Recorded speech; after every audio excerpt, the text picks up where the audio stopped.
So the first murder, again, this was like 12, 14 years before he got caught, and the person was called István Börcsök. So Pipás Pista met István Börcsök in 1916, who had just returned from the war to the farm world. The woman who was already living as a man by then. So 1916, he was already a man. I don't know if that helps you. I do not have any concept of time or numbers, so not really, but it's okay. We can go on. So he had left his husband in the mid-1910s. So I would say he would started to become a man after her leaving her husband. So that was like 1910s, 1915. And the first murder came a year after. Damn, he did not wait long. No. No, okay. I mean, I can imagine that leaving his husband would put him in a position where he didn't have money either. True. I mean, that was very difficult too, you know, like leaving your husband is not something that happened a lot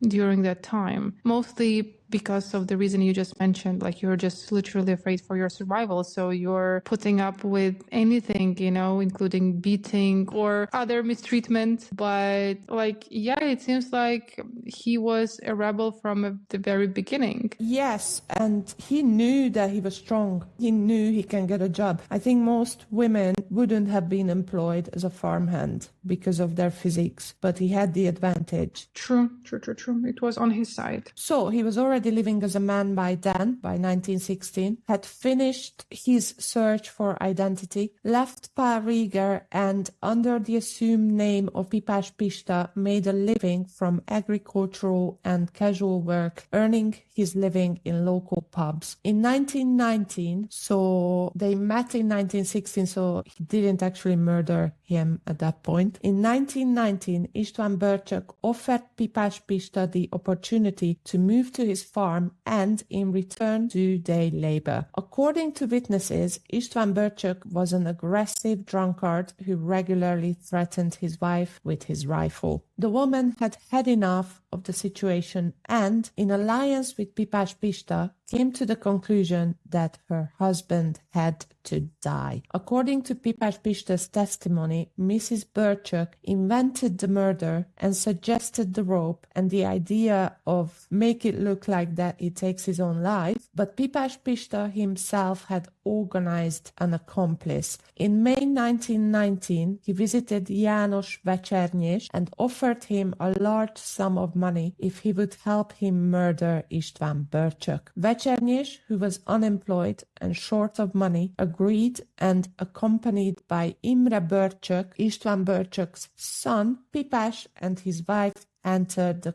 courtyard of the Börcsök's house one night. So, just in case, if anyone doesn't follow all these names, so we had the wife, Mrs. Börcsök, who told Pipás Pista what she wanted to do. Pipás Pista was obviously stronger, and they wanted to make it look like that Mr. Börcsök will take his own life, and they asked a third party, János Vecsernyés, to help, and also Mrs. Börcsök's son. So there was 4 people against 1, basically. However, the 3 perpetrators disturbed the horses, and István Börcsök woke up to the sound of the animals. He came out into the yard with a lantern in his hand, where he started to fight with Vecsernyés until Pipás Pista finally strangled him with a rope. The 2 murderers dragged Börcsök's body into the house and hung it on a beam, but at Mrs. Börcsök's request, they took it down and took it to the pantry, where they arranged the scene as if it had been Mr. Börcsök's taking his own life. After the murder, for which Pipás received 400 koronas, which I don't really know how much it is, Pipás Pista moved into the Börcsök house, but a year later Mrs. Börcsök threw him out because he did not work and sold the livestock